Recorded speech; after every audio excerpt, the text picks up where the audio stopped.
end of the year, should I give zakat for 1 million or 1.5 million? இது நான் திருப்பி சொன்னேன். ஸோ இதுல சிம்பிளா ஈஸியாக நான் உங்களுக்கு இதை இப்போ விளங்கப்படுத்துறேன். ரைட், நல்லா விளங்கிக்கோங்க. 1 million the beginning of the year உங்கள்கிட்ட இருந்துச்சு, another 5 million it came end of the year. இப்போ நீங்க 6 மில்லியனுக்கு ஜகாத் கொடுக்கணுமா அல்லது 1 மில்லியனுக்கு ஜகாத் கொடுக்கணுமான்ற கேள்விதான் பொதுவாக எல்லாருக்கும் உள்ள கேள்வி. ரைட், இதுல ஷரியத் என்ன தெளிவாக சொல்லுதுன்னா, நீங்க பின்னால வந்து அந்த 5 million end of the year வந்த 5 மில்லியனை அந்த end of beginning of the இயர்ல இருந்து அந்த 1 மில்லியன் மூலமாக தான் சம்பாதிச்சிருந்தா, அந்த கடைசியில வந்த 5 million it was as a result of the 1 million which you had in the beginning. அந்த 5 மில்லியன் உங்களுக்கு வந்திருக்கக்கூடிய இந்த 5 மில்லியன் அந்த 1 மில்லியனுடைய லாபமாக, ப்ராஃபிட்டாக அல்லது ரிட்டர்ன் ஆன் இன்வெஸ்ட்மெண்ட்டாக வந்திருந்தா அந்த 5 மில்லியனை நீங்க 1 மில்லியனோட சேர்க்கணும். இந்த 5 மில்லியனுக்கும் அந்த 1 மில்லியனுக்கு எந்த கனெக்ஷனுமே இல்லை. உங்களுக்கு இடையில வந்த சல்லிக்கும் உங்கள்கிட்ட ஏற்கனவே வருடத்துடைய ஆரம்பத்துல இருந்த சல்லிக்கும் எந்த கனெக்ஷனும் இல்லை. இந்த இடையில வந்த சல்லி வேறொரு சோர்சஸ் மூலமாக வந்துச்சு. உதாரணமாக நீங்க வேலை செஞ்சு உங்களோட சேலரி மூலமாக வந்துச்சு. அப்ப அந்த சேலரிக்கும் உங்கள்கிட்ட ஏற்கனவே பிகினிங் ஆஃப் த இயர் உங்கள்கிட்ட இருந்த சல்லிக்கும் எந்த கனெக்ஷனும் இல்லை. அதே போல இந்த கடைசியில வந்து உங்களுக்கு 5 மில்லியன் உதாரணமாக உங்களோட ரெண்ட் மூலமாக வந்துச்சு, அல்லது உங்களோட ஒரு ஃபிக்ஸ் அசட்டை நீங்க டிஸ்போஸ் பண்றீங்க, இதன் மூலமாக வந்துச்சு. ஃபிக்ஸ் அசட் அதை வைக்கிறதுக்காக வேண்டி வச்சிருக்கல, பர்சனல் யூஸுக்காக வேண்டி வச்சிருந்த ஒரு ஃபிக்ஸ் அசட் டிஸ்போஸ் பண்ணினீங்க, அதன் மூலமாக வந்துச்சுன்னு சொன்னா இந்த 5 மில்லியனை உங்களோட ஆரம்பத்துல இருந்த 1 மில்லியனோட சேர்த்து ஜகாத் கொடுக்க தேவையில்லை. அந்த 1 மில்லியனுக்கு எப்போ 1 இயர் ஜகாத் 1 இயர் கம்ப்ளீட்டா உங்க ஜகாத் கொடுப்பீங்க. இந்த கடைசியாக வந்த 5 மில்லியனுக்கு இன்னொரு 1 இயர் இருந்து தான் 1 இயர் கம்ப்ளீட் பண்ணி தான் ஜகாத் கொடுக்கணும். திருப்பி சொல்றேன், இந்த 5 மில்லியன் கடைசியில வந்த 5 million it was as a result of the 1 million what you had in the beginning of the year, or this was a profit or return on investment of the capital what you had in the beginning of the year ஆக இருந்தா இந்த ப்ராஃபிட்டையும் அந்த return அந்த கேபிட்டல்ல வந்தது அந்த கேபிட்டலோட சேர்த்து தான் ஜகாத் கணக்கு பார்க்கணும். அந்த ப்ராஃபிட்டுக்கும் ரிட்டர்னுக்கும் திருப்பி 1 இயர் கம்ப்ளீட் பண்ண வேண்டிய தேவை என்பது ஷரியத்துல இல்லை. hope this is clear. Anyone can just it is not clear to anyone? யாருக்கு சார் இது கிளியர் இல்லைன்னா I can நீங்க திரும்பி கேளுங்க, நான் விளங்கப்படுத்துறேன். Farzan, is it clear? Yeah, clear. Right, okay. So I will go to the next question.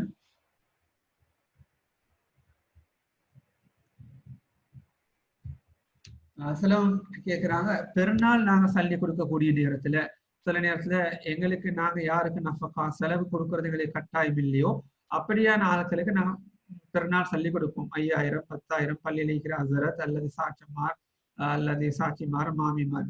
இப்ப இவங்களுக்கு ஜகாத் சல்லிய பெருநாள் சல்லியாக கொடுக்கணுமா? ஷரியத் சொல்லுது, உங்களுக்கு ஜகாத் சல்லிய பெருநாள் சல்லின்னு கொடுக்கலாம். ஆனா அவங்க ஜகாத் எடுக்கிறதுக்கு தகுதியான ஒரு கூட்டத்தில் இருக்க வேண்டும். ஃபக்கீராகவோ மிஸ்கீனாகவோ கடன்காரனாகவோ இப்படி யாராவது ஒருத்தராக அவர் இருந்தா பெருநாள் அன்று நாங்க கொடுக்குற சல்லிய நாங்க பெருநாள் சல்லின்னு சொல்லி அவங்களுக்கு அவங்க பெருநாள் சல்லி எங்கள்கிட்ட எடுப்பாங்க. ஆனா அது வந்து ஜகாத் சல்லி எங்களுக்கு கொடுக்கலாம். அடுத்த ஒரு விஷயம் தான், ஒருத்தருக்கு கடன் நீக்குது. நாங்க சொன்னோம் கடன் இருந்தா அந்த கடன் அடைக்கிறதுக்காக வேண்டி எங்களுக்கு ஜகாத்ல வரு கொடுக்கலாம். ஆனா அவருக்கு அசட்ஸ் இருக்குது, அவருக்கு வீடு ஈக்குது, ஒரு வாகனம் ஈக்குது, இப்படியான இருக்கக்கூடிய ஒருத்தருக்கு சொந்த வீடு உள்ளத்தருக்கு எங்களுக்கு ஜகாத் கொடுக்கலுமா? நாங்க நேத்தம் படிச்சோம், ஷரியத் என்று சொல்லுதுன்னா சொந்த வீடு அவருக்கு ஒரு வீடு இருக்கிறதுக்கு தேவை, ஒரு வாகனம் அவருக்கு தேவை, அவருக்கு ஒரு மொபைல் போன், ஒரு லேப்டாப், இப்படி அவர்கிட்ட சில அத்தியாவசிய பொருட்கள் இருக்குது. இருந்தும் கடன் இருந்துன்னு சொன்னா அவருக்கு ஜகாத்ல கொடுக்கலாம். அந்த கடனை கொடுக்கறதுக்காக அவர் வீடு விற்கணும் என்பது கட்டாயம் இல்லை. வீடு இருக்கிறதுனால ஜகாத் எடுக்க முடியாதுன்னு சொல்லி முடியாது. வீடு இருந்து சொந்த எசட்ஸ் இருந்தும் அவருக்கு கடன் இருந்துதான் எங்களுக்கு ஜகாத்ல அவருக்கு கொடுக்கலாம்.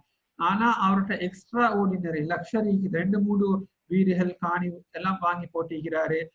இப்ப இந்த நேரத்துல உலமாக்கள் சொல்றாங்க அவருக்கு ஜகாத் கொடுக்க கடனாளி என்ற அடிவகையில ஜகாத் கொடுக்கல. ஏன்னா அவருக்கு மேல் மிச்சமாக அசட்ஸ் இருக்குது, அதனால கடனாளின்னு சொல்லி ஜகாத் கொடுக்க இயலாது. அடுத்த கேள்வி, ஒருத்தர் ஆபரேஷன் செய்யறதுக்காக வேண்டி ஒரு சர்ஜரி செய்யறதுக்காக வேண்டி கடன் கேட்கிறா, அவர் ஜகாத் சல்லில கேட்கிறாரு. ஆனா அவர்கிட்ட அசட்ஸ் இருக்குது. அதுவும் இதே போல சட்டம் தான். அவருக்கு ஈக்கிறதுக்காக வேண்டிய ஒரு வீடு, பாவிக்கிறதுக்காக ஒரு வாகனம் இருக்குது, அல்லது இன்னொரு ப்ராப்பர்ட்டிஸ் இருக்குது, அதுல இன்கம் வருவது. இவர் நோயாளியாக இருக்கிறாரு, அந்த வார ப்ராப்பர்ட்டி இன்கம் வச்சுதான் இவர் வாழ்ந்து கொண்டிருக்கிறாரு. வேற அந்த சர்ஜரிய அந்த ஆபரேஷனை கவர் பண்றதுக்கு அவர்கிட்ட சல்லி இல்லைன்னா அவரு மிஸ்கீனுடைய கேட்டகரியில வருவாரு. அதை கீழால அவருக்கு ஜகாத் கொடுக்கலாம். இப்ப சொல்லுங்க, அவருக்கு மேல் மிச்சமாகவும் அசட் இருக்குது, அல்லது நான் சொன்னது போல கடன்காரன், அவருக்கு 2-3 எக்ஸ்ட்ரா அசட்ஸ் இருக்குது. அவர் கடன் எடுத்தவர் இப்ப கடனை கொடுத்தவர் கடனை திருப்பி கேட்டுட்டு இருக்கிறாரு. ஆனா அந்த அசட்ஸ் அவருக்கு இப்ப வித்துக்கொள்ள முடியாது, மார்க்கெட் ரேட்ல வித்துக்கொள்ள முடியாது. எங்களுக்கு எக்ஸாம்பிள் வந்து இப்ப கரண்ட் சிச்சுவேஷன் இருக்கு. ஒரு ப்ராப்பர்ட்டியை விற்க போனோம்னா மார்க்கெட் ரேட்ல யாருமே வாங்க மாட்டாங்க, மிச்சம் விலை குறைய கேட்பாங்க, முட்டுக்காலு கீழே விலை அடிச்சு கேட்பாங்க. இப்படியான நேரத்துல இந்த நேரத்திலையும் ஷரியத்துல உலமாக்கள் அனுமதி கொடுக்குறாங்க. அந்த ப்ராப்பர்ட்டி அவர் அவ்வளவு நஷ்டத்துக்கு விற்று கடனை கொடுக்க தேவையில்லை, அவரோட ஆபரேஷனை செய்ய தேவையில்லை. ஒரு குறிப்பிட்ட காலம், ஒரு அந்த மார்க்கெட் விலை வரைக்கும் அந்த ப்ராப்பர்ட்டியை விற்கிறதுக்கு அவர் எதிர்பார்த்து கொண்டிருக்கலாம். அந்த காலத்துள்ளுக்கோ கடனை கொடுக்கறதுக்கோ அல்லது அந்த அவருக்கு இருக்கக்கூடிய நோய்க்கு மருந்து செய்யறதுக்காக வேண்டி ஜகாத்துல எடுக்கலாம். அடுத்தது திருமணம் முடிக்கிறதுக்காக வேண்டி குடும்பத்தில் இருக்கிறாங்க, அவங்களுக்கு எங்களை ஜகாத் சல்லில கொடுக்கலுமா?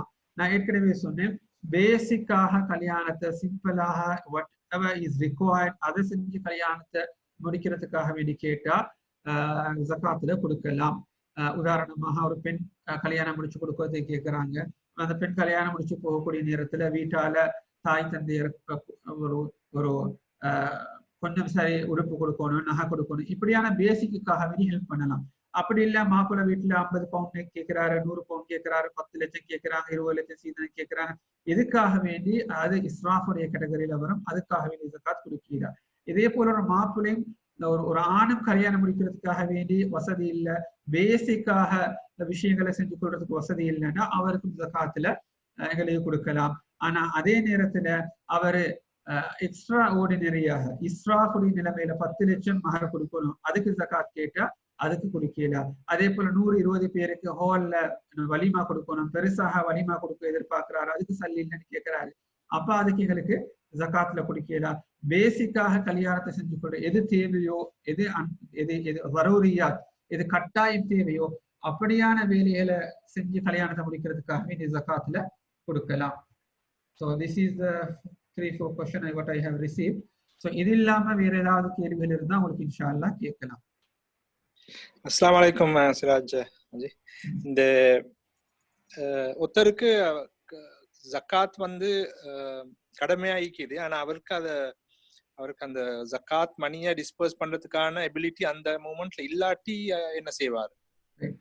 நான் இதை டிஸ்கஸ் பண்ணிட்டு ஏற்கனவே, ஜகாத் கடமையானதுக்கு பின்னால ஜகாத்தை கொடுத்துறதுக்கு வழி இல்லை. ஜகாத்தை கொடுக்கறதுக்கு வழி இருந்தும் ஜகாத்தை கொடுக்க இல்லைன்னு சொன்னா அவர் பாவியாகுவாரு. அவர் மௌத்தாகினா பாவியாக மௌத்தாகுவாரு, இருக்கக்கூடிய ஒவ்வொரு நாளும் பாவியாக இருப்பாரு. எந்த அளவுக்குன்னா இமாம் அபூ ஹனீஃபா ரஹ்மத்துல்லாஹ் சொல்றாங்க, ஜகாத் கடமையாகி ஜகாத் கொடுக்க வசதி இருந்தும் ஜகாத்தை டிலே பண்றவரை நீங்க அவருடைய சாட்சியை ஏற்றுக்கொள்ளவானாம், அவருடைய சாட்சியை ஏற்றுக்கொள்ளவானாம். சாட்சின்னு சொல்லக்கூடிய நேரத்துல நான் சொன்னேன், அவரு ரமதானுடைய மாதத்துல கடைசியில ஷவ்வாருடைய குறைய நான் கண்டுட்டேன், நாளைக்கு பெருநாள்னு சொன்னாலும் அவருடைய சாட்சி ஏற்றுக்கொள்ளலாம். இதே போலதான் சாட்சியில் வரக்கூடிய நேரத்துல குறிப்பாக எங்களுக்கு தெரியும், நாங்க நிக்காஹ் ஒன்று செய்யக்கூடிய நேரத்துல அந்த இடத்துல 2 பேர் சாட்சியாக வேணும், அந்த நிக்கா ரெஜிஸ்டர்ல சைன் பண்ணுவாங்க. அந்த இடத்துலயும் இமாம் அபூ ஹனீஃபா ரஹ்மத்துல்லாஹ் சொல்றாங்க, இந்த ஜகாத்தை டிலே பண்ற ஆட்களை சாட்சியாக கொண்டு அந்த இடத்துல அவங்களோட சிக்னேச்சர் எடுக்க வேண்டாம், அவங்க சாட்சி சொல்றதுக்கு தகுதியற்றவங்கன்னு சொல்றாங்க. இது யாருக்கு ஜகாத் கடமையாகி கொடுக்க வசதி இருந்து கொடுக்காம டிலே பண்றாரு. இப்ப கொடுக்க வசதி இல்லாம இருக்குது, கொடுக்க வசதி இல்லாத சொல்லக்கூடிய நேரத்துல 2 ரீசன் இருக்கு. ஒன்று, அந்த ஜகாத் எடுக்கிறதுக்கு தகுதியான ஆட்கள் இல்லை. உதாரணமாக சொல்லுங்க, நாங்க இப்ப யுஏஇல கல்ஃப்ல இருக்கிறோம் அல்லது யூரோப்ல இருக்கிறோம், எங்களுக்கு ஜகாத் கடமை கையில சல்லிய வச்சுட்டு இருக்கோம், ஏழைகள் யாரும் இல்லை எங்களோட சரௌண்டிங்ல, தேடி போய் கொடுத்து கொள்ளலாம். இது ஒன்று முதலாவது ரீசன். ஜகாத் எடுக்க தகுதியான ஆட்கள் யாருமே இல்லை, இதனால தகுதியான ஆட்களை வரக்காட்டி நாங்க ஜகாத் டிலே பண்றோம், இது வெலிட் எக்ஸ்கியூஸ் ஜகாத்தை டிலே பண்றது. 2வது ரீசன், ஜகாத் கடமையாகிருச்சு, எடுக்கிறதுக்கு ஆட்கள் நீக்கிறாங்க, ஆனா எங்களுக்கு கொடுக்கறதுக்கு கையில கேஷ் இல்லை. சில ஆட்கள் இருப்பாங்க அப்படின்னு சொன்னா, அசட் ரிச் கேஷ் புவர். அவங்கள்ட்ட சொத்துகள் இருக்கும் ஆனா கையில கேஷ் இருக்காது. உதாரணமாக நான் சொன்னேன், இதை நேற்று கேட்டு ஒருத்தர் கேள்வி, ரமதானுடைய ஆரம்பத்துல அவர் கார் சேல் செய்யறாரு. அவர்கிட்ட கிட்டத்தட்ட 10 கோடி 15 கோடி பெறுமதியான வாகனங்கள் இருக்குது. அந்த வாகனங்கள் ட்ரேடிங் குட்ஸ், அதுக்கு ஜகாத் கொடுக்கணும். ஆனா கையில அவர் சொல்ற 1 லட்சம் ரூபாய் கூட சல்லி இல்ல வீட்டுக்கு செலவுக்காக வேண்டி. ஏன்னா எல்லாமே லாக்டவுன், 1.5 month எல்லாமே லாக்டவுன், கர்ஃபியூ, ஒரு பிசினஸுமே இல்லை. அதனால கையில சல்லி இல்லை. அப்ப கையில கேஷ் இல்லை. இதே போல ஒருத்தர் சொல்லுங்க, ஒருத்தர் 5 மில்லியன் 5 மில்லியன் இன்னொருத்தர் இன்வெஸ்ட் பண்ணிக்கிறாரு. அப்ப அந்த 5 மில்லியனுக்கு 125,000 ஜகாத் கொடுக்கணும். அந்த இன்வெஸ்ட் பண்ணினவர் என்ன செஞ்சாரு, கடை மூடி. அப்ப கடையில மூடி, வியாபாரம் மூடி, அவரோட கையில கேஷும் இல்லை, இவருக்கு கொடுக்கறதுக்கு, இவருக்கு ஜகாத் கொடுக்கறதுக்கு கையில கேஷ் இல்லை. all this is a valid reason. குறிப்பாக இந்த காலத்துல, இந்த பேண்டமிக் சிச்சுவேஷன்ல, இந்த அசாதாரண நிலைமையில் இது எங்களுக்கு பொருந்தும். அப்ப எங்களுக்கு கையில கேஷ் இல்ல கொடுக்கறதுக்கு அது ஏதாவது ஒரு ரீசனாக இருக்கலாம். அப்படின்னு சொன்னா அது வேலிட் ரீசன். அப்ப அது வரைக்கும் எங்களை ஜகாத்தை எங்களுக்கு டிலே பண்ணலாம். அதுக்கு நாங்க மௌத்தாகினாலும் நாங்க பாவியாக மாற மாட்டோம். எங்களை நாங்க விட்டுட்டு போற சொத்துல இருந்து மௌத்தானதுக்கு பின்னால ஜகாத் கொடுக்கப்பட வேண்டும். ஆனா எப்ப எங்களுக்கு ஜகாத் கொடுக்கறதுக்கு கையில கேஷ் வருவதோ அந்த நேரத்துல நாங்க ஜகாத்தை கொடுக்கணும். இதுல ஒரு முக்கியமாக இமாம் அபூ ஹனீஃபா ரஹ்மத்துல்லாஹி சொல்றாங்க, ஒருத்தருக்கு 25,000 ரூபாய் ஜகாத் கடமையா ஈக்குது. ஆனா அவரோட கையில 25,000 ரூபாய் சல்லிதான் ஈக்குது. அது அவருடைய அல்ஹாஜாத்துல் அஸ்லியா, அவருடைய டே டு டே எக்ஸ்பென்சஸுக்கு தேவையாக இருக்குது. குறிப்பாக இந்த காலத்துல எப்ப கர்ஃபியூ லிஃப்ட் பண்ணுவாங்கன்னு தெரியாது, எப்ப வில் பி பேக் டு நார்மல்னு சொல்லி தெரியாது. அப்ப இவருக்கு இன்னொருத்தர போயிட்டு கையேந்தலாம், பிச்சை கேட்கலாம், தாங்கன்னு சொல்லி கேட்கலாம். அப்ப இவருக்கும் இவரோட ஃபேமிலிக்கும்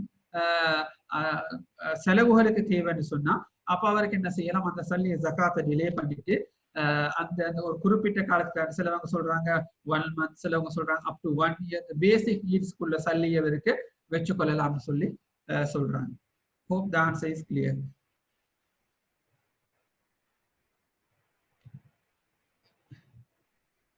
வேற ஏதாவது கேள்விகள் இருக்குன்னா?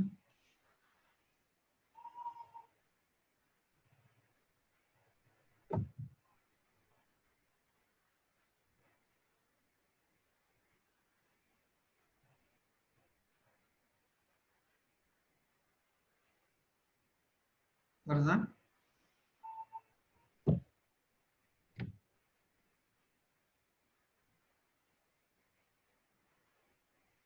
ஃபர்சான் நீங்க மியூட் பண்ணிக்கிறீங்களா இல்ல அன்மியூட் பண்ணி? Participants can unmute themselves.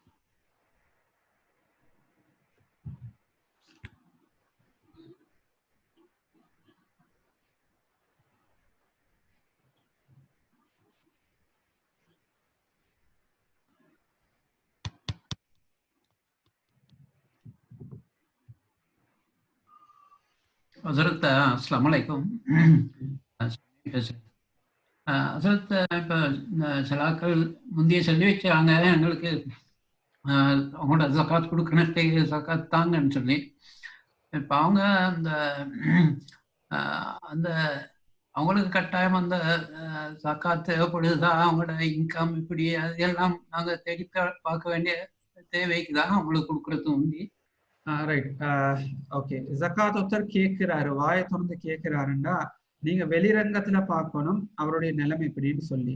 வெளிரங்கத்துல உங்களுக்கு அவர் ஏழையாக விளங்குது, அவரு ஜகாத் இருக்க தகுதியானவர், கடனீக்கிறன்னு சொல்றாரு, அல்லது ஃபக்கீராக இருக்கிறாரு, அல்லது அவருடைய இன்கம் போதான்னு உங்களுக்கு விளங்கினா உங்களுக்கு அவருக்கு ஜகாத் கொடுக்கலாம், பிரச்சனை இல்லை. ஆனா நீங்க அவருக்கு ஜகாத் எடுக்க தகுதி இல்லை, அவர் ஏழையோ ஃபக்கீரோ கடன்காரோ இல்லைன்னு தெரிஞ்சு ஜகாத் கொடுக்கறது கூடாது. கொடுத்தா உங்களோட ஜகாத் அது ஜகாத்துல சேராது. நீங்க கொடுத்ததுக்கு பின்னால அவர் இல்ல, ஜகாத்திற்கு தகுதி இல்லை, பணக்காரர் தான் என்று சொல்லி தெரிஞ்சா நீங்க அந்த ஜகாத் அவர்கிட்ட திருப்பி கேட்க வேண்டும். அவர் தர இல்லைன்னு சொன்னா நீ உங்களோட ஜகாத்துக்கு அது சேராது, நீங்க உங்களோட பணத்துல வேறையா ஜகாத் கொடுக்கணும். ரைட். அடுத்த முக்கியமான விஷயம் தான், அவர் ஜகாத் எடுக்கக்குள்ள ஜகாத் இருக்க தகுதியானவரா ஆயிக்கிறார். உதாரணமா மிஸ்கீரா ஆயிக்கிறாரு, ஃபக்கீரா ஆயிக்கிறாரு. அவரு 10 பேர்கிட்ட ஜகாத் கேட்டாரு, 10 பேரும் அவருக்கு ஜகாத் கொடுத்தாங்க. ஜகாத் கொடுத்து அவருக்கு பணக்காரர் ஆகிட்டாரு அப்படின்னு சொன்னா பிரச்சனை இல்லை. நீங்க ஜகாத்தை கொடுக்குற நேரத்துல அவரு ஏழையாகவோ ஃபக்கீராகவோ மிஸ்கீனாக இருந்தாருண்டா சரி. ஸோ நீங்க வெளிரங்கத்தை பார்த்து கொடுத்துட்டா சரி, அது உள்ரங்கத்தை பார்க்க வேண்டும் என்ற தேவை எங்களுக்கு ஷரியத்துல கட்டாயம் இல்லை.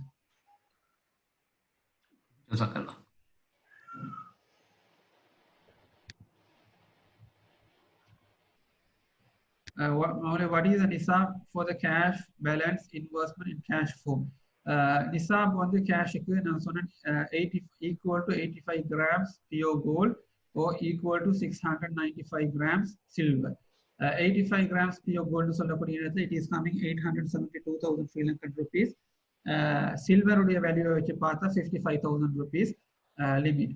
ஸோ ஷரியத்தில் எல்லா உலமாக்களும் சொல்றாங்க நாங்க ஜகாத்தை வந்து சில்வருடைய வேல்யூவை வச்சு கால்குலேட் பண்றதுனால அதனால அதிகமான மக்களுக்கு ஜகாத் கிடைக்கும். அதனால 55,000 rupees தான் லிமிட் ஃபார் த நிசாப். ஸோ 55,000 rupees உங்கள்கிட்ட லாஸ்ட் இயர் ரமதான்ல இருந்திருந்தா நீங்க இந்த வருடம் ரமதான்ல ஜகாத் கொடுக்கறது கடமையாகும். அடுத்தது முக்கியமா ஒன்று, நாங்க ஜகாத் கொடுக்கறதுக்கு நான் ஏற்கனவே சொன்னது போல ஷரியத் வந்து குறிப்பாக ஒரு நாளை சொல்லல. நீங்க ஜனவரி ஃபர்ஸ்டுக்கா அல்லது ஏப்ரல் ஃபர்ஸ்ட்லயா அல்லது ரமதான் ஃபர்ஸ்ட்லயா ரமதான் கடைசி நோம்புலையா ரமதான் நடுப்பகுதியான்னு சொல்லல. ஆனா ரமதான்ல செய்யக்கூடிய ஒவ்வொரு அமலுக்கும் ஒரு ஃபர்லுக்கு 70 ஃபர்லுடைய நன்மை, ஒரு சுன்னத்துக்கு ஒரு ஃபர்லுடைய நன்மை கிடைக்கும். அதனால அதிகமானவங்க ரமதான்ல ஜகாத்தை கொடுக்கிறது. அதே போல ரமதான்ல ஜகாத்ல வரக்கூடிய நேரத்துல ஜகாத் நாங்க லூனா இயர் படி கால்குலேட் பண்ண வேணும். லூனா இயர் படி கால்குலேட் பண்ணினா தான் 354 days வரும். 2.5% கொடுக்கணும். நாங்க சோலார் இயர் படி கால்குலேட் பண்ணினா 2.577 கொடுக்க வேண்டும். அதனால ஆண்களுக்கு ரமதான் சொல்லக்கூடிய நேரத்துல லூனா கேலண்டர் படி கால்குலேட் பண்றதுக்கு மறந்துடாது, ஞாபகத்துல இருக்கும். இதனால ரமதான்ல கொடுக்கிறது மிச்சம் ஏற்றம் பொருத்தமாக இருக்கும்.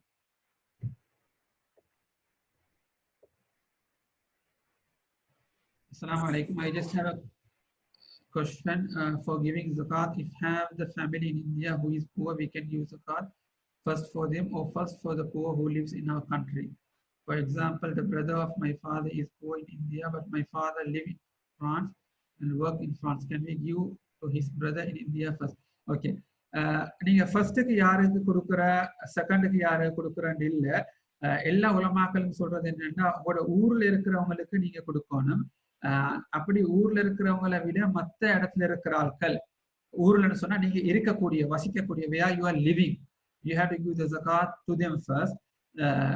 ஸோ அது இல்லாம மற்ற ஊர்ல இருக்கக்கூடியவங்க, இந்தியால நம்ம பிறந்த இடத்துல இருக்கக்கூடியவங்களுக்கு அங்க உள்ள மக்கள் அதிகம் தேவை உள்ளவங்களாக இருந்தா we can give the zakat for them also.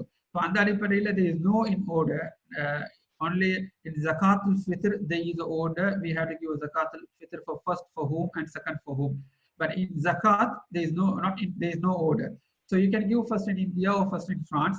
But as I advised yesterday, நாங்க எங்களோட ஊர்ல இருக்கக்கூடிய குறைஞ்சது ஒருத்தருக்கோ 2 பேருக்கோ சரி நாங்க எங்களோட ஜகாத் ஒரு பங்கு கொடுக்கறது. நாங்க எங்க ஜகாத் கொடுக்குறோமோ எங்க எங்களோட பொருளும் பணமும் இருக்குதோ அந்த ஊர்ல குறைஞ்சது ஒருத்தர் 2 பேருக்காவது நாங்க ஜகாத்தை கொடுக்குறோம். உதாரணமா நாங்க ஒமான்ல இருக்கிறோம், ஒமான்ல சம்பாதிக்கிறோம். எங்களோட சிலருக்கு ஜகாத் கொடுக்கக்கூடிய நேரத்துல எல்லாத்தையுமே நாங்க ஸ்ரீலங்கால கொண்டு போய் கொடுத்துருவாங்க.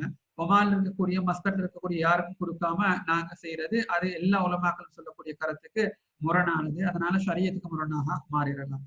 அதனால ஒருத்தர் 2 பேருக்கு சரி நாங்க ஒமான்ல இருந்தா, யூஏல இருந்தா, பிரான்ஸ்ல இருந்தா அங்க நாங்க ஜகாத்தை கொடுத்துட்டோ பேலன்ஸ் எங்க ஊர்ல இந்தியால ஸ்ரீலங்கால எங்களுக்கு கொடுக்கறது தான் பொருத்தமாக இருக்கு.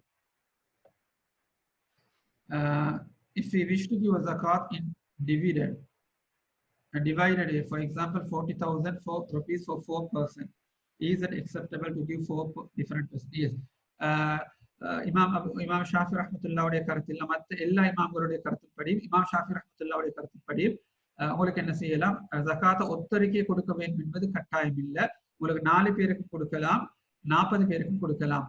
ஆனா மற்ற இமாம் ஷாஃபி ரஹ்மத்துல்லாஹ் மட்டும் சொல்றது தான் உங்களுக்கு ஒத்தருக்கு கொடுக்கலாம், எல்லா கூட்டத்துக்கும் கொடுக்கணும்னு சொல்லி நான் ஏற்கனவே சொன்னேன். இந்த இடத்துல மற்ற இமாம் அபூ ஹனீஃபா, இமாம் மாலிக், இமாம் அஹ்மத் ரஹ்மத்துல்லாஹ் சொல்லக்கூடிய கருத்துப்படி அமல் செய்யறது தான் லேசாக இருக்குது. அதனால நாங்க ஒருத்தருக்கு கொடுத்தாலும் ஜகாத் கூடும், 4 பேருக்கு கொடுத்தாலும் ஜகாத் கூடும். there is no restriction.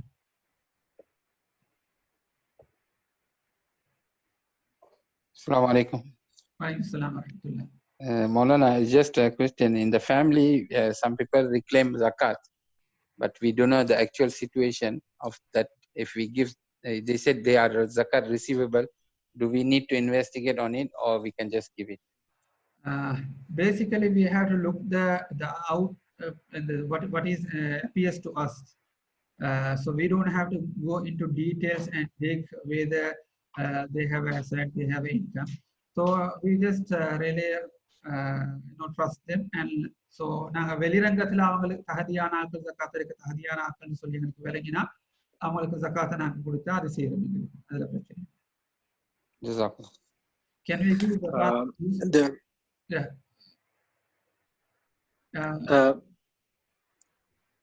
Yeah, go ahead. Okay, the previous year zakat kuda say for example let's say last year 100,000 on DG 100,000 ku zakat kudukrom. So on the following year and the same 100,000 EG, so we still need to give zakat on the same amount that was given even last year. Okay, so if I recall the question, last year உங்கள்ட்ட asset இருந்துச்சு உதாரணமாக 4 million rupees. நீங்க அதுக்கு zakat calculate பண்ணினீங்க 100,000 zakat கொடுக்க இருந்துச்சு. With valid reason or without valid reason அந்த 100,000 நீங்க disperse பண்ண இல்ல. That is the question, right? No, let's say last year I had let's say 4 million and 4 million க்கு calculate பண்ணி we given zakat. Okay. That same 4 million is available this year as well. Okay. So now in this year you got to calculate zakat for that again or right. Zakat is payable every year. So as long as we are having the same asset every year, we have to give a zakat for every year. It is like where the income tax or right VAT. So every year, if you have the asset, you have to pay the zakat for that. Right. Okay.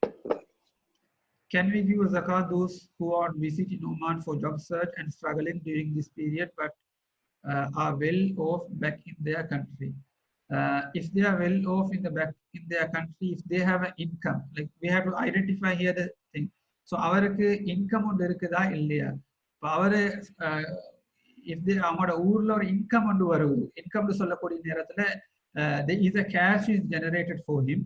அவரோட ஃபேமிலிக்கு அவருக்கு அந்த income எடுத்து இங்க வாழ்றதுக்கு போதுமாக இருந்தா ஜகாத் கொடுக்கல. அவர் வெல் ஆஃப்ல சொல்லக்கூடிய நேரத்துல ஊர்ல அவருக்கு அசெட்ஸ் இருக்குது, உதாரணமாக பில்டிங் இருக்குது, காணி இருக்குது, அல்லது ஊடு இருக்குது. இங்க ஒரு ஜாப் அங்க ஊர்ல இன்கம் ஒன்று இல்லை, அவர் அப்ப மிஸ்கின், அவர் டே டு டே எக்ஸ்பென்சஸ்க்கு அவருக்கு போதா. அதனாலதான் ஒமானுக்கு வந்திருக்கிறார் ஒரு ஜாப் ஒன்று சர்ச் பண்ணி ஒரு ஜாப் ஒன்று செய்யறதுக்கு சொன்னா அப்படின்னு சொன்னா அவருக்கு ஜகாத்ல கொடுக்கலும். ஏன்னா what he is having a fixed asset but he don't have a income ஒன்று இல்லை, அதனால மிஸ்கின்ல கேட்டகரியில வருவாரு, ஜகாத்ல கொடுக்கலாம்.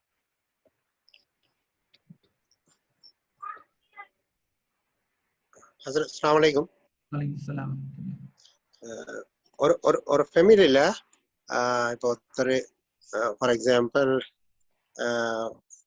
ஒரு ஃபேமிலி அவர் அந்த ஹஸ்பண்ட் மவுத் ஆயிட்டாரு.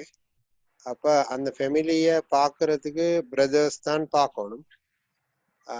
இப்ப அவங்க கொடுக்குற இந்த இதுவும் அந்த கவனிக்கிறதும் சரியா இந்த ஃபேமிலிக்கு போதாம இந்த கட்டத்துல அந்த பிரதர்ஸ் அவங்க தானே ரெஸ்பான்சிபிலிட்டி இந்த ஃபேமிலிக்கு. அப்ப அவங்களோட ஜகாத்ல இருந்து இந்த ஃபேமிலிக்கு கொடுக்கலுமா? ரைட். இப்ப ஒரு பெண் இருக்கிறா, அந்த பெண்ணுக்கு திருமணம் முடிச்ச பெண்ணு சொன்னா அந்த பெண்ணுக்கு நஃபகா கொடுக்கறது ஹஸ்பண்ட், அந்த பெண்ணுக்கு செலவு கொடுக்கறது கணவரே கடமை. கணவர் மௌத்தாவிட்டாருன்னு சொன்னா அந்த பெண்ணுடைய வாப்பா இருப்பாங்க, பார்ப்பாங்க. வாப்பாவும் இல்லைன்னு சொன்னா சகோதரர்கள் பார்க்கறது கடமையாகிரும். சகோதரர்கள் அந்த பெண்ணை கவனிக்கிறது கடமையாகிரும். அப்ப அந்த சகோதரர்கள் கவனிக்கக்கூடிய நேரத்துல அவங்களுக்கு அந்த பெண்ணுக்கு ஜகாத்துல கொடுக்க முடியாது. இது முதலாவது. ரெண்டாவது, அந்த பெண்ணுக்கு வயது வந்த பிள்ளைகள் இருக்கிறாங்க. வயது வந்த பிள்ளைகள் இருந்துன்னு சொன்னா அந்த பெண்ணை பார்க்கறது, அந்த உமாவை பார்க்கறது பிள்ளைகள் மீது கடமையாகிரும். அப்ப பிள்ளைகள் மீது கடமையாகக்கூடிய நேரத்துல வயது வந்தா ஜாப் செய்யறாங்க அப்படின்னு அந்த நேரத்துல சகோதரருக்கு என்ன செய்யலாம், தன்னுடைய சகோதரிக்கு தன்னுடைய சிஸ்டருக்கு ஜகாத்துல கொடுக்கலாம். இவர் எக்ஸ்பென்சஸ் ஒன்றும் கொடுக்குறாருன்னா அவரை கடமையான எக்ஸ்பென்சஸ் இல்லாது, ஏன்னா பிள்ளைகள் தான் பார்க்கணும். அப்ப அந்த நேரத்துல இவருக்கு என்ன செய்யலாம், ஜகாத்லையும் கொடுக்கலாம்.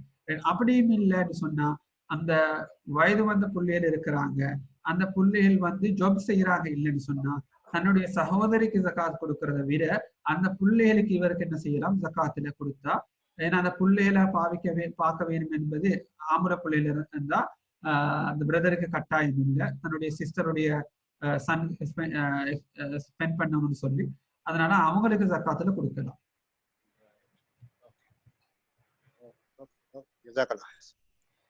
ஓகே, எஸ்டர்டே நான் சொன்னது அந்த 2 பேரும் ரெண்டு ஜகாத்துடைய எடுக்க தகுதியானாக்களை கூட்டத்தை சொல்லக்கூடிய நேரத்துல ஃபகீர்னு சொன்னேன், மிஸ்கீன்னு சொன்னேன்.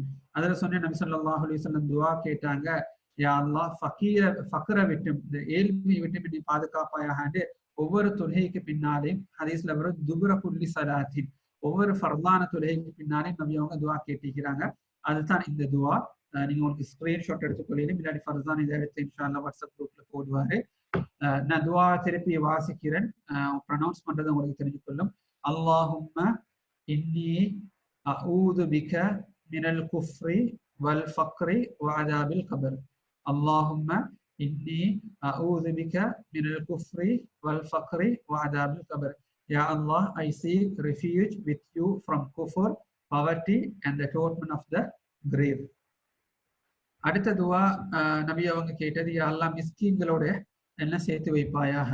அந்த துஆ அல்லாஹும்ம அஹ்யினி மிஸ்கீனா வ அமித்னி மிஸ்கீனா வஹ்ஷுர்னி ஃபீ ஸும்ரத்தில் மசாகீன் யௌமல் கியாமா.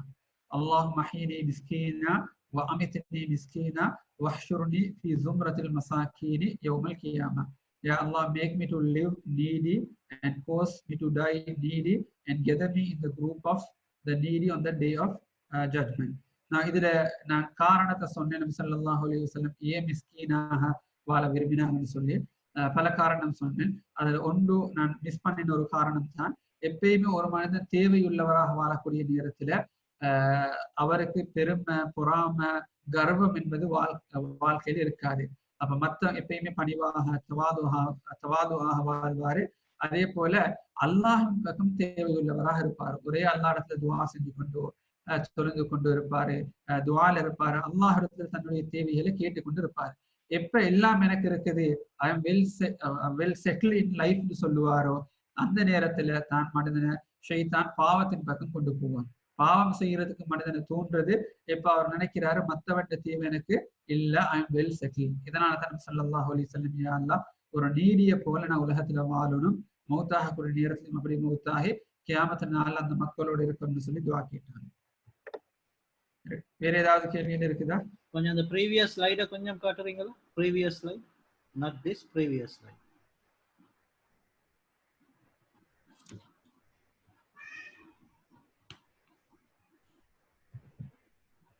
ஜஸாக்கல்லாஹ். வேற ஏதாவது கேள்விகள்?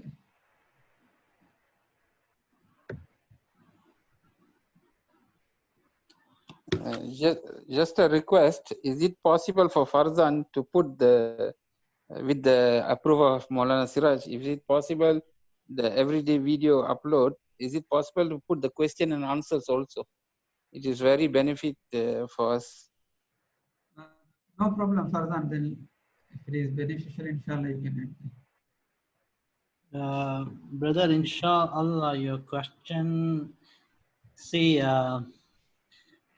due to couple of, right from the beginning, I don't know why I was just uploading. I sometimes stop recording when the session is over. I didn't capture the question and answer session. But bear with me. I will try to search in my records out of the recorded videos. And if I can get those, Q&A sessions and, try to insert, I will do that. But I'll have to search in my record whether I have, because the moment I upload to YouTube, I try to remove those stuff. There is one more reason why I didn't include the Q&A sessions, because when I upload something of Siraj Maulavi, I have already got the consent from him to put it in the video and make it public. But when it comes to Q&A, because I'll have to get the consent of multiple people, for my convenience, I didn't capture that and upload it. But inshallah, I will take it up. This is a feedback, and in future I'll be more resourceful in terms of publishing these videos. Inshallah, inshallah. Jazakallah khair. Jazakallah. There is one more I question. should have told it earlier, but it was very good sessions of question and answers because some doubtful questions were மத்தவங்க கேக்குற கேள்வியில நம்மளுக்கு புரிய வந்துச்சு. அல்ஹம்துலில்லாஹ். இன்ஷாஅல்லாஹ். In the future, inshallah. Inshallah. Can you please say in short about the receiver of zakat? The receiver of zakat வந்து முதலாவது ஃபக்கீர்னு சொன்னா அவர்கிட்ட எதுவுமே இல்லை. ரெண்டாவது மிஸ்கின் சொன்னா அவர்கிட்ட இருக்குது போதாது. உதாரணமாக ஒரு நாளைக்கு 10 ரியால் அவருக்கு எக்ஸ்பென்சஸ்க்கு தேவை, ஆனா 8 ரியால் 7 ரியால் தான் அவருக்கு கிடைக்குது. மூன்றாவது கடன்காரன் சொல்லக்கூடிய நேரத்துல அவருக்காக வேண்டி கடன் எடுத்தவர் அல்லது சமூகத்துக்காக வேண்டி கடன் எடுத்தவர். நீங்க அந்த செஷன்ல கொஞ்சம் டீட்டெயில்ஸா நான் அதை பேசிக்கிறேன், அது கொஞ்சம் ரெஃபர் பண்ணுங்க அந்த ஆடியோல. கடன்காரர். நாலாவது வந்து இப்னு சபீல் சொல்லக்கூடிய நேரத்துல நல்ல ஆகமான காரணத்துக்காக வேண்டி பிரயாணம் போகக்கூடியவர். அதுல ஹஜ்ஜுக்கு போகக்கூடியவங்களையும் சேர்த்திருந்தோம். அவர் ஃபக்கீராக மிஸ்கினாக இல்லாட்டி ஹஜ்ஜுக்கு போறதுக்கு நியத்து வச்சு சல்லி சேர்த்துட்டு இருந்தா ஜகாத்துல கொடுக்கலாம். அஞ்சாவது புதுசாக இஸ்லாத்துக்கு வந்தவங்க. இந்த 5 கூட்டம் தான் இப்ப ஜகாத் இருக்க தகுதியானவங்க.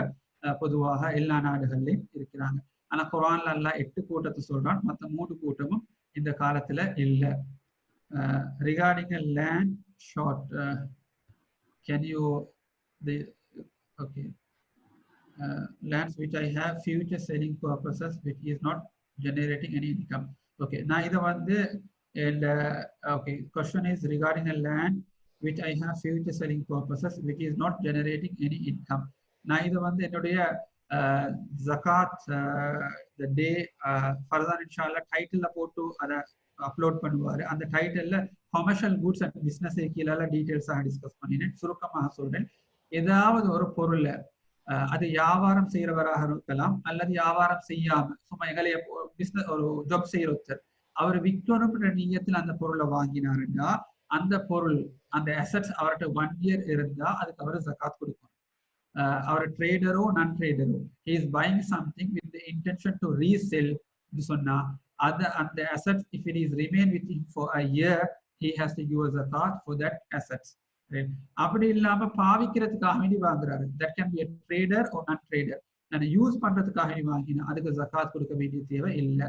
அடுத்தது நான் அந்த ஆடியோ அந்த கிளாஸ்ல சொன்னேன், வாங்கக்கூடிய நேரத்துல பிசினஸ்க்காக வேண்டி வாங்கினாரு. ஆஃப்டர் 6 months அவருக்கு இன்டென்ஷன் மாறிடுச்சு, இல்ல நான் விற்க மாட்டேன் பிள்ளைகளுக்காக வச்சு போடுவேன், இல்லாட்டி நான் இந்த லேண்ட்ல நான் ஊடு கட்ட போறேன்டா அப்ப ஜகாத் கொடுக்க தேவையில்லை.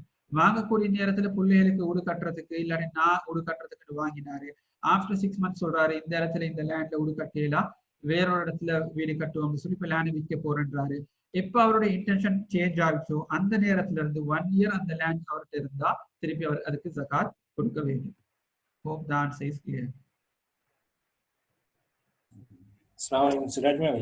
அலைக்கும் இன்னொரு டவுட், இப்ப நாங்க ஜகாத் இப்ப ஊர்ல அங்க பள்ளியெல்லாம் அப்படி சேர்க்கிறேன்டா, நாங்க ஜகாத்தை கால்குலேட் பண்ணி அப்படி அந்த இதுக்கு கொடுத்துட்டோம்டா ஓகேயா, இல்ல நாங்க அத சம்பந்தமா எதுவும் பார்க்கணுமா, அது அவங்க சரியா அது எங்களுக்கு பொறுப்பாய்க்குமா, இல்ல நாங்க just okay we gave them finish.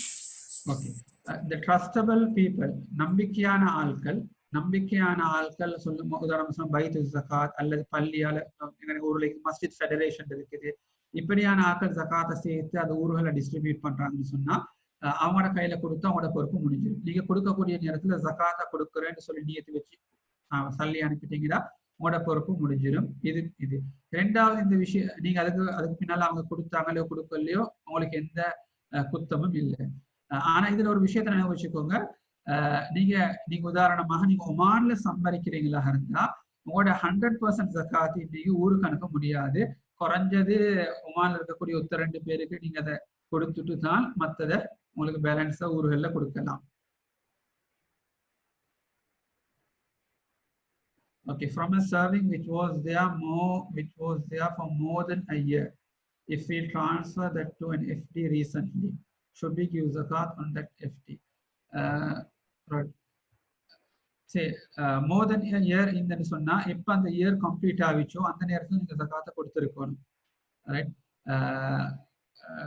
இந்த கொஸ்டனுக்கு நான் சிம்பிளா ஆன்சர் பண்றேன்னா உதாரணமாக உங்களோட சல்லி வந்து ஒமான்ல பேங்க்ல இருந்துச்சு. இப்ப நீங்க இதை ஸ்ரீலங்காக்கு அந்த சல்லியை கொண்டு போனீங்க.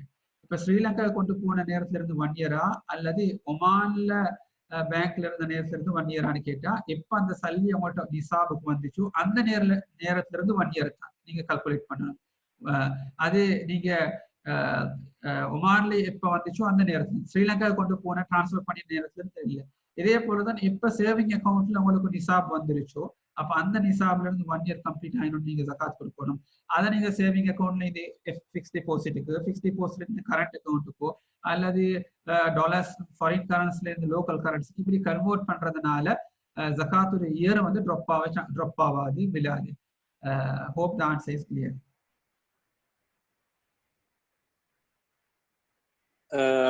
இப்ப இந்த ப்ரீவியஸ் இயர்ஸ்ல இப்ப வந்து ஒரு கன்சிடரபிளி ஒரு அளவு நாலேஜ் ஒன்று இருக்குது வித் ரிகார்ட் டு ஜகாத், ரைட்டா, as result of this sessions. So இந்த பாஸ்ட் இப்ப இந்த நாங்க பேசின விஷயத்துல ஏதாவது ஒரு மிஸ்டேக்கா அன்னோயிங்லி நடந்திருந்தா இப்ப எங்களுக்கு இப்ப இன்றைக்கு விளங்குது அது ஒரு பிழை. அப்ப அதுக்கு என்ன நாங்க எப்படி அதை ரெமெடி பண்றது? அது is it forgiven or how is that work? நாங்க ஜகாத்ல இந்த செஷன்ல பேசினது தொழுகையில நாம் சொன்னா ஃபர்லான விஷயம், சுன்னத்தான விஷயம், இப்படி முஸ்தஹப்பான விஷயம் சொல்லி எல்லாத்தையும் சேர்த்து ஒன்றாக பேசினோம். அப்ப actually we have to identify எங்கன மிஸ்டேக் நடந்துச்சுன்னு சொல்லி. ஸோ அது ஒரு ஃபரதுல ஒரு மிஸ்டேக் நடந்திருந்துன்னு சொன்னா அப்ப அந்த ஜகாத் கூடாது. அது ஒரு சுன்னத்தான விஷயத்துல ஒரு மிஸ்டேக் நடந்திருந்துன்னு சொன்னா அந்த ஜகாத் கூடும். So if you can specifically put your for example, say a wrong person, because you realize he is not the deserving person, in the sense he doesn't qualify to be given and mari appadinda no, that zakat is not valid. As I said, if you have given to a non-qualified person, you have the right to ask him whether if you mention him that you have given in zakat, or still you can tell him. So you have to give. Yeah, if he doesn't give, it is considered as a sadaqah. Then you have to give. You have to give. Okay. Question, please. I have one more question about the amount to give the zakat to husband. Okay. This question is not clear. Okay. Manaivi, நான் நேத்து discuss பண்ணினேன். மனைவி, wife, husband is falling under the category of poor or miskin or debtor. இப்படியான நேரத்துல மனைவிக்கு wealth சொத்துக்கள் இருக்குது. மனைவிக்கு என்ன செய்யலாம்? மனைவி ஜகாத் கொடுக்கறதாக இருந்தா அதுல கணவருக்கு கொடுக்கலாம் என்பதை நான் நேற்று சொன்னேன். நான் நினைக்கிறேன் கேள்வி வந்து how much can I give to him? எவ்வளவு கணவருக்கு கொடுக்கிறேன்னு சொல்லி. I think this is the question. How much ன்னு சொன்னா நான் நேற்று இதை சொன்னேன். கடன்காரராக இருந்தா, இப்ப கடன்காரர்னு சொல்லி நீங்க ஜகாத் கொடுக்கறதாக இருந்தா அவரோட கடனை அடைக்கிற வரைக்கும் தான் கொடுக்கலாம். உதாரணமாக அவருக்கு 100 ரியால் கடன் இருந்தா நீங்க 100 ரியால் தான் ஜகாத்துல கொடுக்கணும், என்ன அவரோட கடனை முடிக்கணும். ஆனா அவர் he is falling under the category of ஃபகீர். ஃபகீர் அவருக்கு ஒன்றுமே இல்லைண்டா அப்ப இதுல உலமாக்கள் இடத்துல கருத்து வேறுபாடு இருக்குது. இமாம் மாலிக் இல்லாட்டி அபூ ஹனீஃபா ரஹ்மத்துல்லாஹி சொல்றாங்க ஜகாத்துடைய நிசாப் எந்த அளவுக்கு ஒரு ஜகாத்துடைய நிசாப் வந்தா ஜகாத் கொடுக்கறது கட்டாயமோ அந்த அளவு அவருக்கு கொடுக்கலாம். அப்படின்னு சொன்னா உதாரணமா 55,000 rupees. இன்னொரு உலமாக்கள் நினைக்கிற அடுத்த இமாம் ஷாஃபி ரஹ்மத்துல்லாஹி சொல்றாங்க 1 இயருக்கு தேவையான சாப்பாடு, அவருடைய வீடு, குடிக்கிறதுக்கு ரெண்ட் இதெல்லாம் அவருக்கு கொடுக்கலாம்னு சொல்றாங்க.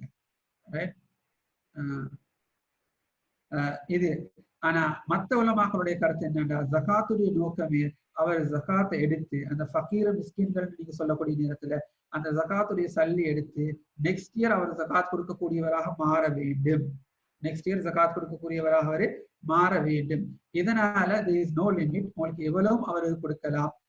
அப்ப அந்த சல்லி எடுக்கிறதன் மூலமாக அடுத்த வருடம் 2020ல கொடுத்தா 2021ல he should not be asking for zakat, he should be giving zakat for others. Okay, the question is miskin, his income is not sufficient. இந்த நேரத்துல நான் சொன்னது போல அவங்களுக்கு 2 கருத்து. ஒன்று, அவர் இன்கம் சஃபிஷியன்ட் ஆகிறதுக்கு 1 இயர் வரைக்கும் தேவையான அளவு கொடுக்கலாம். அடுத்தது இல்ல நீங்க கூடுதலாக கொடுக்கலாம், there is no limit. ஏன்னா அவர் இந்த ஜகாத் சல்லி எடுத்து நெக்ஸ்ட் இயர் ஆக போல அவரும் zakat கொடுக்கக்கூடியவராக மாற வேண்டும். Hope the answer is clear. There's another question. Let's assume I was eligible for zakat before 1.5 year, more than 1 year. Now I realize it's so. I realize it. So can I calculate the zakat on pro-rated basis? Is that for 1.5 years this month? Actually, uh, uh, let me give the answer for this.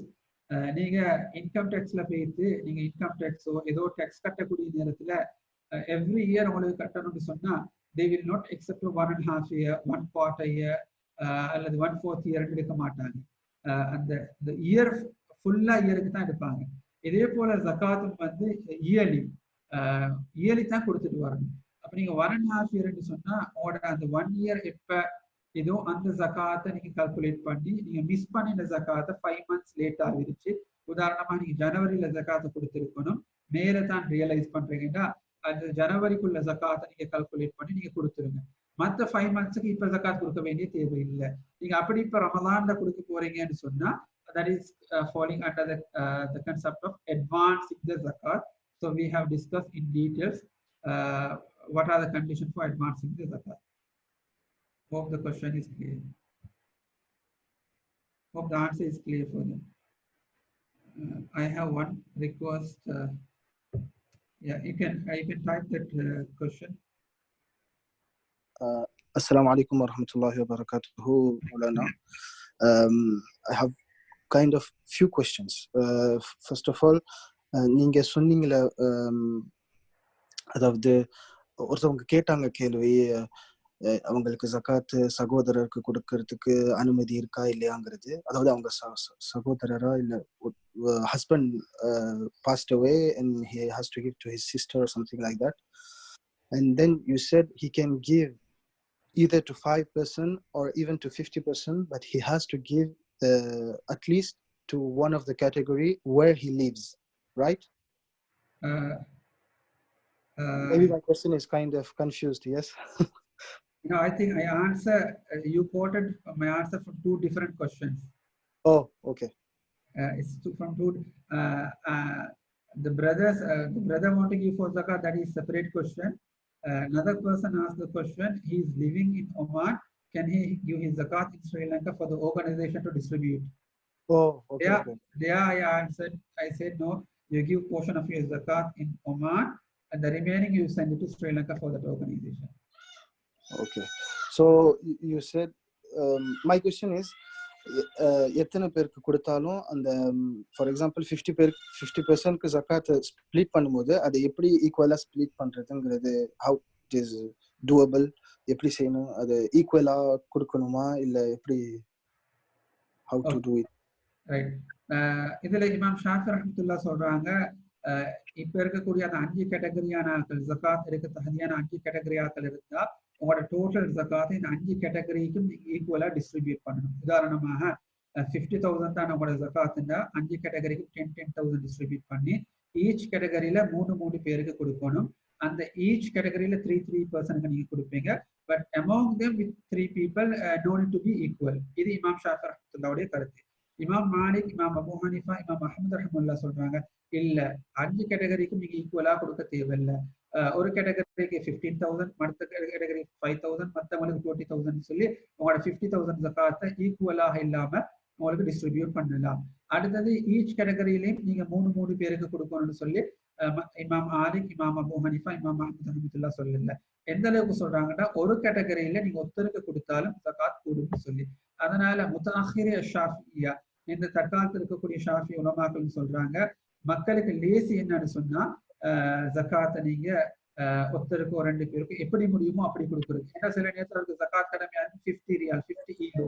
இந்த 50 ஈரோவா 5 கேட்டகரிக்கு பிரிக்க போயிட்டு அதுல 3 பேருக்கு ஒவ்வொரு கேட்டகரியிலும் கொடுக்க போனாருன்னு சொன்னா அந்த ஜகாத்ல எந்த ஒரு பிரயோசனமும் இல்லாம இருக்கும். யாருக்கும் அதால எதுவும் செய்ய முடியாது. அதனால ஒரு சின்ன மூட்டத்திற்கு ஜகாத் கடமையாக்கல அதை ஒத்துழைப்பு கொடுத்தாலும் மத்த இமாம்களுடைய கருத்துப்படி அது valid. Hope the answer is clear. Okay. Next question வந்து நீங்க ஏற்கனவே அதை பத்தி சொல்லியிருக்கிறீங்க. நிசாப் அமௌண்ட், இப்போ உதாரணத்துக்கு ஒருத்தவங்கள்ட்ட வந்து 89 கிராம் கோல்டு அளவுக்கு அவங்கள்ட்ட கோல்டு இருக்குது. இப்போ அவங்க 2.5% 89 கிராமுக்கு கொடுக்கணுமா இல்ல அந்த 89 மைனஸ் 85 டிஃபரன்ஸ்க்கு கொடுக்கணுமா? கொஸ்டின் கிளியர் இல்லை. நீங்க கேக்குற பாவிக்கிற ஜுவல்லரியா கேக்குறீங்களா? இல்ல பாவிக்காத ஜுவல்லரி கேக்குறோம். பாவிக்காத ஜுவல்லரிக்கு வரக்கூடிய நேரத்துல 85 கிராம் விட கூட ஜுவல்லரி இருந்தா இருக்கக்கூடிய எல்லா ஜுவல்லரிக்கும் கொடுக்கணும். உதாரணமா 100 கிராம் இருக்குது அப்படின்னு சொன்னா 100 கிராமும் கொடுக்கணும். ஓகே, இது பாவிக்காத ஜுவல்லரிக்கு. கரெக்ட். ஓகே, லாஸ்ட் क्वेश्चन மௌலானா, கோச்சுக்காதீங்க. இப்ப எங்களுடைய பேரண்ட்ஸ் பொறுத்த அளவுல இப்ப எங்க வாப்பா ஹனஃபி, எங்க அம்மா ஷாஃபி. அப்ப அவங்க ஜகாத் கொடுக்கும்போது எப்படி கொடுக்கணும்? இப்ப அம்மா அவங்கள்ட்ட கோல்டு இருந்தா ஷாஃபி மதஹப் படி கொடுக்கணும். அண்ட் வாப்பாட்ட கோல்டு இல்லைன்னா அவங்க கோல்டு இருந்தா அதையும் அவங்க ஹனஃபி மதஹப் படி தான் கொடுக்கணுமா என்னங்கிறது? ஓகே, இது பொதுவாக பொதுமக்களுக்கு இருக்கக்கூடிய ஒரு கொஸ்டின் தான். இதை டீட்டெயில்ஸாக நான் எனக்கு டிஸ்கஸ் பண்ண முடியாது. ஏன்னா உலமாக்கள் இருக்கக்கூடிய அறிவும் நாலேஜும் லேமன்ஸ் இருக்கக்கூடிய அறிவும் there is a limitation. நான் உங்களுக்கு சுருக்கமாக ஒன்று சொல்றேன். ஷிக்ஹல ஷரியத்துல உலமாக்கள் ஒரு லீகல் மேக்ஸிம்னு சொல்லுவாங்க, Quaid-e குல்லியா. there is the broader guideline ஒன்று இருக்கு. அது என்னன்னு சொன்னா العامي مذهبه مذهب من يستفتي، العامي لا مذهب له مذهبه مذهب من يستفتي له. ஆமின்னு சொல்லக்கூடிய லேமன் இருக்கிறாரு, இவருக்குன்னு சொல்லி ஒரு மதுஹப் இல்லை. ஏன்னா இவருக்கு கிதாபுல போய் அரப வாசிச்சு இது இமாம் ஷாஃபி ரஹ்மத்துல்லாஹ் சொன்னாங்க, இமாம் மாலிக் ரஹ்மத்துல்லாஹ் சொன்னாங்க, இமாம் அபூ ஹனீஃபா ரஹ்மத்துல்லாஹ் சொன்னாங்கன்னு படிச்சு கொள்ள முடியாது. அப்ப அவர் ஒரு ஆலிம்கிட்ட போய் தான் கேட்க வேண்டும். உதாரணமா சொல்லுங்க, நாங்க இன்னைக்கு ஒரு மருந்து எங்களுக்கு ஒரு சோம் இல்லாம சிக்னஸ்ல இருந்தா கூகுள்ல போயிட்டு எனக்கு இந்த ஃபீவர் இருக்குது இப்படி சிம்டம்ஸ் போட்டா கூகுளும் சொல்ல உங்களுக்கு என்ன மருந்து இதை எடுங்கன்னு சொல்லி இப்படி நினைங்க. ஆனா அப்படி செய்யறது இல்லை. நாங்க ஒரு டாக்டர்கிட்ட போயிட்டு அவரை பிசிக்கலா கன்சல்ட் பண்ணுவோம். இதே போலதான் மார்க்கத்தின் விஷயத்திலும் நீங்க ஒரு ஆலிம்கிட்ட போய் கேட்கணும். அந்த ஆலிம் எது உங்களுக்கு சொல்றாரோ அந்த ஆலிம் ட்ரஸ்டபிளாக இருந்தா இந்த ஆலிம் சொல்லக்கூடிய கருத்துல உங்களுக்கு அமல் செய்யலாம். அது நீங்க பரம்பரையா ஷாஃபி மாலிக் ஹனஃபி எந்த மதத்தை பின்பற்றினாலும் பரவாயில்ல. ஜகாத்துன்னு வரக்கூடிய நேரத்துல உலமாக்களிடத்துல ஷரியத்துல இபாதத்துகளை விட ஃபிளெக்சிபிள் இருக்கு. இபாதத்துகள் ஏன்னா தொழுக, நோம்பு, தஹாரத், சுத்தம் வரக்கூடிய நேரத்துல இதெல்லாம் ஈமானோட சம்பந்தப்பட்டது, உடம்போட செய்யக்கூடிய அமல்கள். ஜகாத்னு வரக்கூடிய நேரத்துல பணத்தோட சம்பந்தப்பட்டது. அதனால இந்த நேரத்துல ஒரு ஆலிம் சொல்றாரு, இல்ல நீங்க லேசா ஷாஃபி மதஹப்ல இப்படி செய்யுங்க. சில நேரத்துல ஷாஃபி மதஹப்ல கஷ்டமா இருக்குது, நீங்க ஹனஃபி மதஹப் படி இப்படி செய்யுங்க ஜகாத்லன்னு சொன்னா அதுல ரெண்டையும் உங்களுக்கு பின்பற்றிக் கொள்ளலாம். லா ஹரஜ ஃபீஹி, அதுல பாவியாக நீங்க மாற மாட்டீங்க. Hope the answer is clear for you. ஜஸாக்குமுல்லாஹ் khairan. We'll end the class for today because time is almost done for the Hizb class. Tomorrow inshallah will be our last class. We'll discuss about Zakatul Fitr.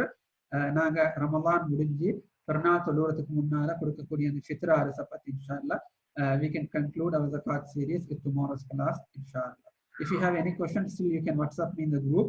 I will address tomorrow. Assalamu alaikum wa rahmatullahi wa barakatuh. Subhanallah. Wa alaikum assalam wa rahmatullahi wa barakatuh. Alaikum assalam wa rahmatullahi wa barakatuh.